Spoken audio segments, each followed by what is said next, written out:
Hi, and welcome to Stories with Wanda. We're going to read a book called Blueberries for Sal. It was written by Robert McCloskey. Here's a big picture to start the whole book.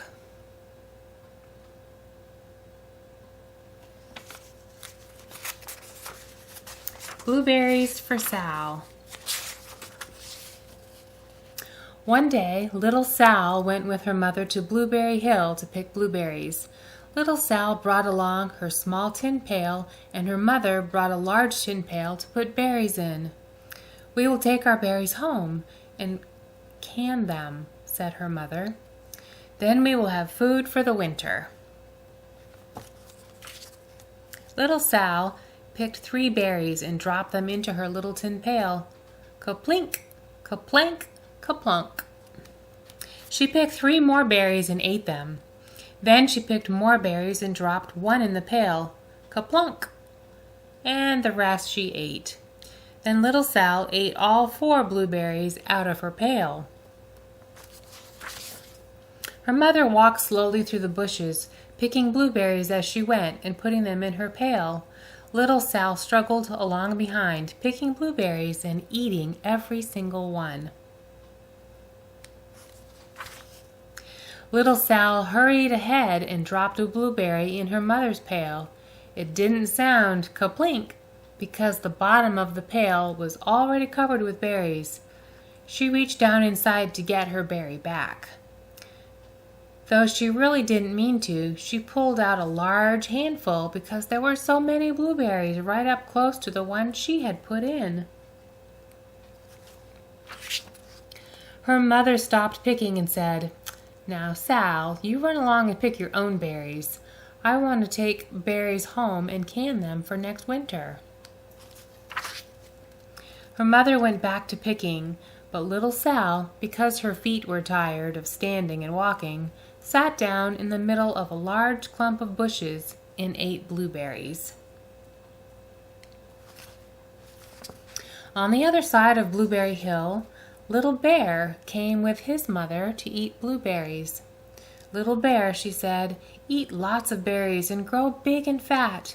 We must store up food for the long, cold winter."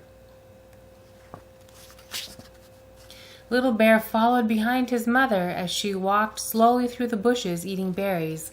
Little Bear stopped now and then to eat berries. Then he had to hustle along to catch up. Because his feet were tired of hustling, he picked out a large clump of bushes and sat down right in the middle and ate blueberries. Over on the other side of the hill, little Sal ate all of the berries she could reach from where she was sitting, and then she started out to find her mother. She heard a noise from around a rock and thought, "That's my mother walking along." But it was a mother crow and her children, and they stopped eating berries and flew away, saying, "Caw, caw, caw." Then she heard another noise in the bushes, and she thought, "That surely is my mother, and I will go that way." But it was Little Bear's mother instead. She was tramping along, eating berries, and thinking about storing up food for the winter. And little Sal tramped right along behind. By this time, Little Bear had eaten all the berries he could reach without moving from his clump of bushes. Then he hustled off to catch up with his mother. He hunted and hunted, but his mother was nowhere to be seen. He heard a noise from over a stump and thought, "That is my mother walking along." But it was a mother partridge and her children. They stopped eating berries and hurried away. Then he heard a noise in the bushes and thought, "That is surely my mother. I will hustle that way." But it was little Sal's mother instead. She was walking along, picking berries and thinking about canning them for next winter. Little Bear hustled right along behind. Little Bear and Little Sal's mother, and Little Sal and Little Bear's mother were all mixed up with each other among the blueberries on Blueberry Hill. Little Bear's mother heard Sal walking along behind and thought it was Little Bear, and she said, "Little Bear, munch, munch, eat all you, gulp, can possibly hold, swallow." Little Sal said nothing. She picked 3 berries and dropped them, ka-plink, ka-plank, ka-plunk, in her small tin pail. Little Bear's mother turned around to see what on the earth could make a noise like ka-plunk. "Grumph!" she cried, choking on a mouthful of berries. "This is not my child. Where is Little Bear?"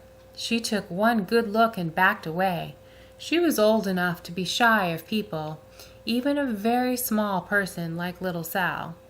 Then she turned around and walked off very fast to find Little Bear. Little Sal's mother heard Little Bear tramping along behind and thought it was Little Sal. She kept right on picking and thinking about canning berries for next winter. Little Bear paddled up and peeked into her pail. Of course, he only wanted to taste a few of what was inside, but there were so many and they were so close together that he tasted a tremendous mouthful by mistake. "Now, Sal," said Little Sal's mother without turning around, "you run along and pick your own berries. I want to can these for next winter."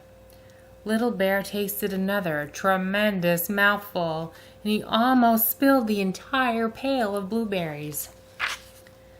Little Sal's mother turned around and gasped, "My goodness, you are not Little Sal. Where is my child?" Little Bear just sat munching and swallowing and licking his lips. Little Sal's mother slowly backed away. She was old enough to be shy of bears, even very small bears like Little Bear. Then she turned and walked away quickly to look for Little Sal.